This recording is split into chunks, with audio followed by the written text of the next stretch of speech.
Matas, esu psichoterapeutas ir labai esu laimingas, kad jūs atėjote pas mane. Ir norėčiau, kad jūs prisistatytumėte. Aš esu Vilmantė ir čia atėjau dėl to, kad labai turiu baimę pasenti. Ankstesnės konsultacijos su kitų psichologų metu supratau, kad iš tikrųjų didžioji mano visų kitų baimių priežastis yra ta, kad aš tiesiog bijau pasenti. Tai reiškia, jūs prieš tai jau turėjote patirties, reiškia, šito klausimu. Kiek laiko jūs konsultavotės? Vieną konsultaciją turėjote, taip? Aha, tai jeigu teisingai supratau, tai yra pagrindinė jūsų problema, dėl kurios jūs blogai jaučiatės ir kurią norite išspręsti. Aha. Sakykite, kada prasidėjo pas jūs, sakykime, klausimai, emocijos neigiamus ar teigiamus susijusius su ta problema? Dėl baimės pasenti, kada prasidėjo emocijos? Taip.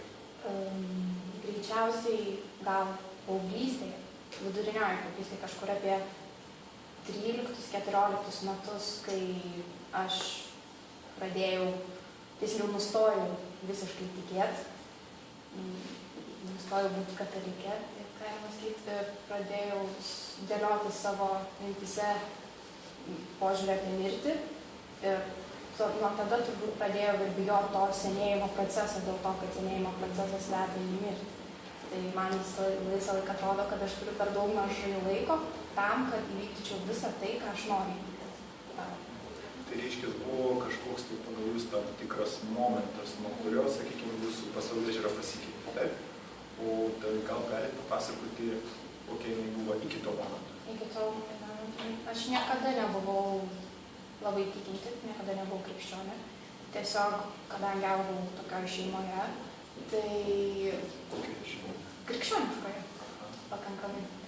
Tai iki tol aš nebuvau apsisprendusi, tiesiog dariau tai, ką man sakė, kad reikia daryti. Jau į bažnyčią, priėmiau tą sakramentą visą, visus tos kitus dalykus, bet niekada neturėjau tokio poreikio eiti ten. Tai, o kai pradėjau labiau domėtis viskuo ir pradėjau abejoti, tai buvo gal 11-12 metų pradėjau viskuo abejoti, tada buvo toks sunkesnis periodas, pereinamasis. Ir tada jaučiau pakankamai didelį stresą dėl to, kad prasidėjo pykčiai šeimoje dėl šito. Ir būtent 13-14 metų dėl savo tikėjimo buvau visiškai nerami. Tai reiškia, jūs kaip ir šeimos buvo tokia tradicija, tas tikėjimas, ir jūs tiesiog augote toje aplinkoje. Pasakyti, kokie jausmai, kokius jausmus jums kėlė, va tas, sakykime, jūsų žodžiais kažkaip, jeigu galite paminėti, priverstinis, kaip ir tas procesas buvo, aš kiek suprantu, ar ne? Net tiek, kad priverstinis, dėl to, kad niekas manęs už rankos paėmė į bažnyčią netempė, tiesiog tai buvo primetama, kaip sakyti, tai yra gal labiau siūlymas. Toks. O kaip jūs jautėtės tada? Niekaip, tiesiog pradžioje aš niekaip dėl to nesijaučiau, dariau, net negalvodama, dariau dėl to, kad visi taip daro šeimoje. O vėliau, tai pradėjau domėtis, pradėjau kalbėti su tėvais ir tada tiesiog su mama ir tada prasidėjo šiek tiek tokie pykčiai dėl to, kad aš pradėjau abejoti iš vis Dievo egzistavimo, mano mama pradėjo.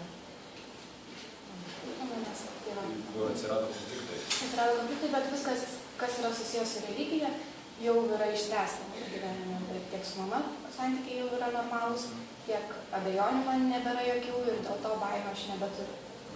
Ir jos visos tos, sakykime, pagal jūs išsisprendė ir viso tai dabar yra ta problema.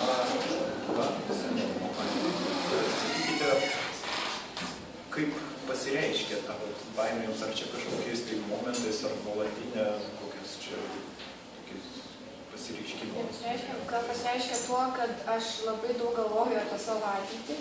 Ir kuomet aš išsikeliu tikslus, aš visą laiką savo tikslus susirašau, ką aš turėčiau padaryti, ką aš norėčiau padaryti.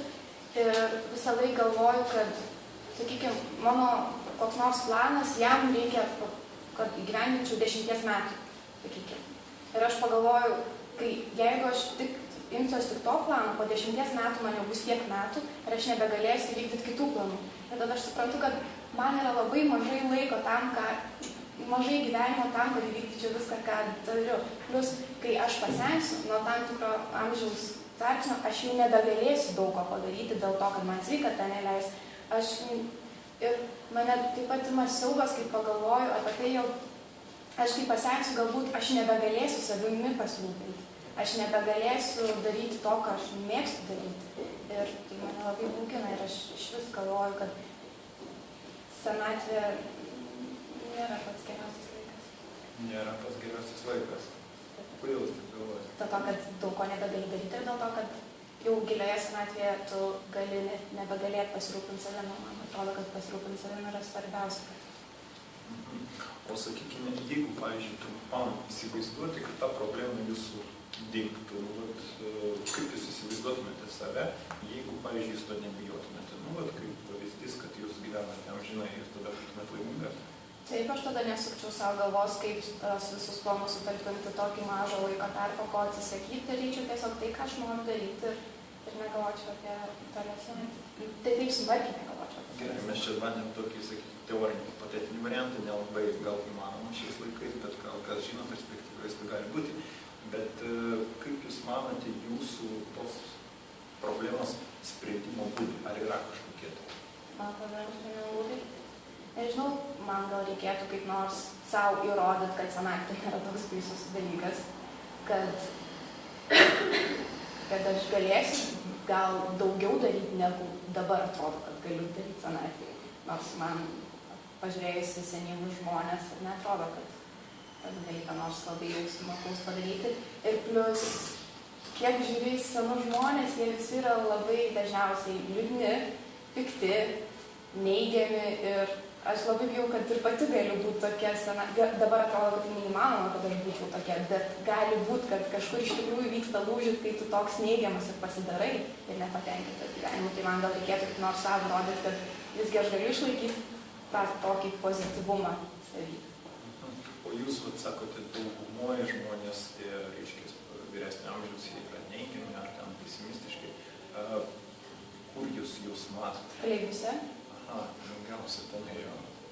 O vis tiek gal yra kažkokių teigiamų pavyzdžių, tokių pragyvenusių žmonių? Mano senčiukė yra teigiamas gyvenimas. Bet jis nėra žymiai artimesnis jums žmogus. Taip, bet kitas dalykas, iš vienos pusės taip yra teigiamas žmogus, yra protingas žmogus, bet iš kitos pusės aš jau stebiu tai, kaip jį pamiršta ką nors, kaip jį negali ko nors padaryti ir vis tiek yra sviravimas toks teigiamų ir neigiamų. Pabandykime grįžti mes vėl tada prie tos problemos sprendimo, sakykime, būtų, kad jūs minite, kad galbūt pasikeistų jūsų mąstymas apie tą problemą, gal išnyktų tuo atveju, jeigu jūs save nuteiktumėte kitaip, bendrai žodžiais, jau ten į detalės, jeigu nukrypstant, kad pakeistumėte savo mąstymą apie vyresnio amžiaus žmonės. Ar jūs tik galvojate apie tai, ar bandėte kažką daryti? Tai žinoma, kad visą laiką, jeigu ten kyla mintis, o ten koks senukas, ten bejėgis ar dar ką nors, aš tada bandau save iškart racionalizuoti. Taip nėra, kad iš tikrųjų jūs gali padaryti tą ir tą ir tą ir tą, tik tiesiog negali padaryti to, kad nėra taip beviltiška, kaip man atrodo. Bet vis tiek visos tos racionalios mintis, kurias aš savo nevaparšu, jos vis tiek tas toks neigiamas emocinis fonas, kurį aš turiu iš savęs, jis vis tiek yra ir nėra to visko kaip normaliai racionalizuota, bet man niekada nepavyksta normaliai pagalvoti apie senatvę kaip apie netokį baisų dalyką. Pabandysiu tokį vieną dalyką, prielaidą tokią padaryti ir jūs mane pataisykite, jeigu suklysiu. Man susidarė įspūdis iš jūsų pasakojimo, kad jūs ne tiek bijot senatvės, kiek, sakykime, fiziškai nesugebėjimo kažko padaryti. Ar aš klystu?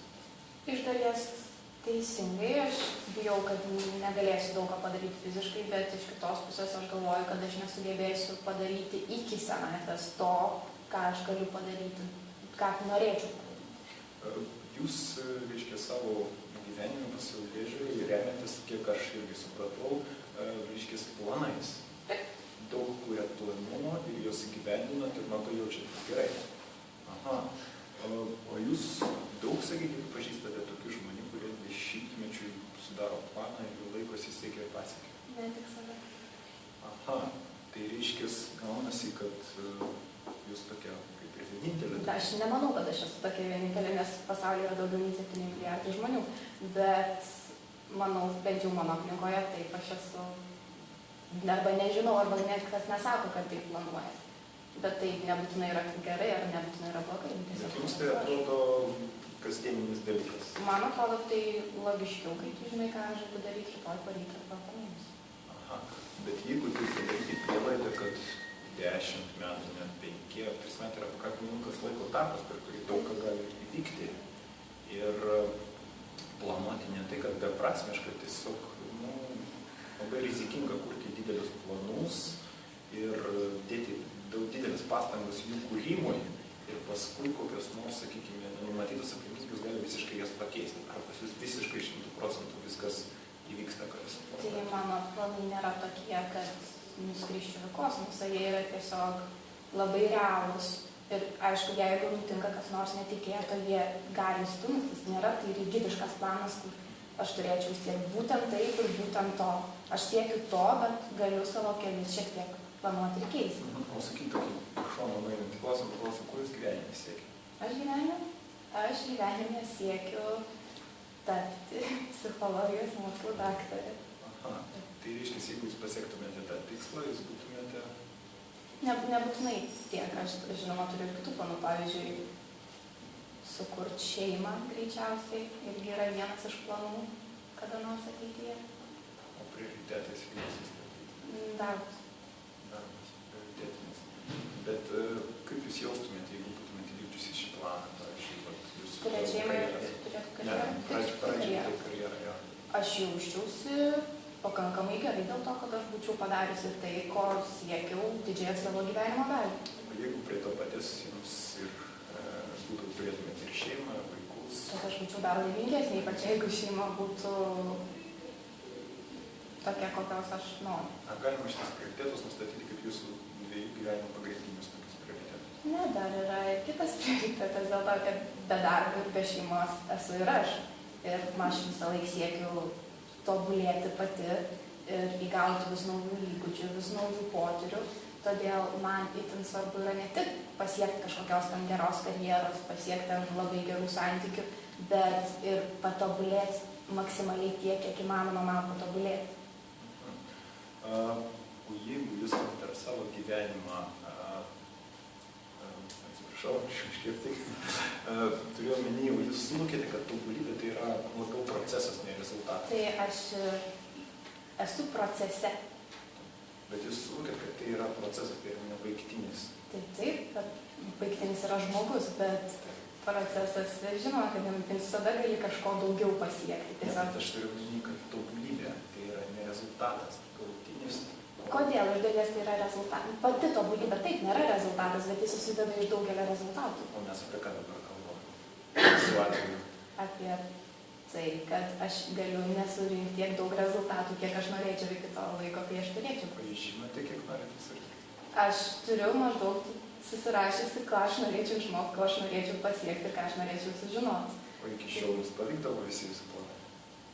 Ne visi dėl to, kad aš dar žadu gyventi, bet šiaip didžioji dalis taip. O kaip jūs galvojate, jeigu jūs, sakykime, pasiektumėte mokslų daktaro psichologijos srityje laipsnį, sukurtumėte šeimą ir, sakykime, jeigu jūs jau būsite mokslo daktarė, automatiškai tikriausiai jūs būsite pasitobulėjusi pakankamai? Nebūtinai mokslas nėra būtinai asmenybės tobulėjimas.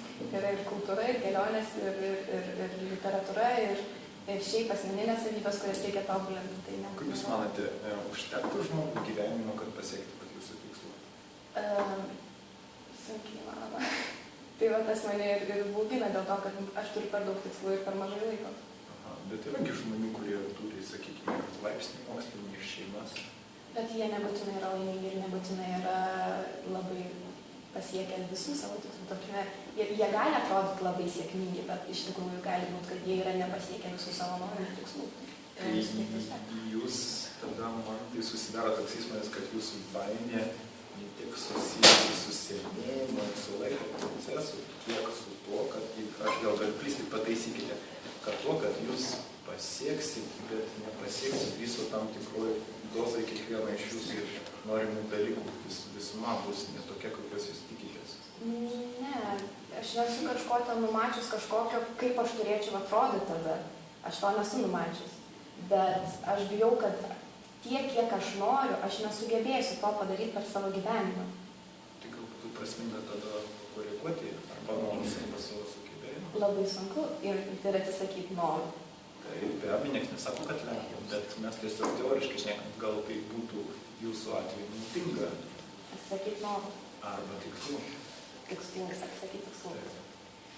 Kai kurių, arba jos pakoreguoti taip, kad jie nekeltų jums tokio streso ir kad jūs spėtumėte jas padaryti per savo gyvenimą. Tai šiaip įmanoma juos padaryti per mano gyvenimą, bet tiesiog reiktų labai planuoti dar labiau laiką, negu aš planuoju jį dabar ir praktiškai neturėtų jokių pašalinių žingsnių. Ir tada visą tai vykdžiusi jūs būtumėte laiminga. Aš ir dabar esu laiminga, bet taip tada irgi turėčiau būti laimingas. Aišku, kadangi mūsų buvo čia įvadinė, sakykime, toks susitikimas įvadinis, man reikėtų dar, sakykime, siūlau pratesti mūsų susitikimą dar dėl konsultacijų, po kurių mes galėtume tada sudėlioti galutinai, reiškia, prioritetus ir nuspręsti, ką turiu daryti, ar galėsim pradėti terapiją, ar tiesiog parekomenduosiu jums kitus variantus. Gerai, galėsim pratęsti terapiją. Taip, ačiū labai.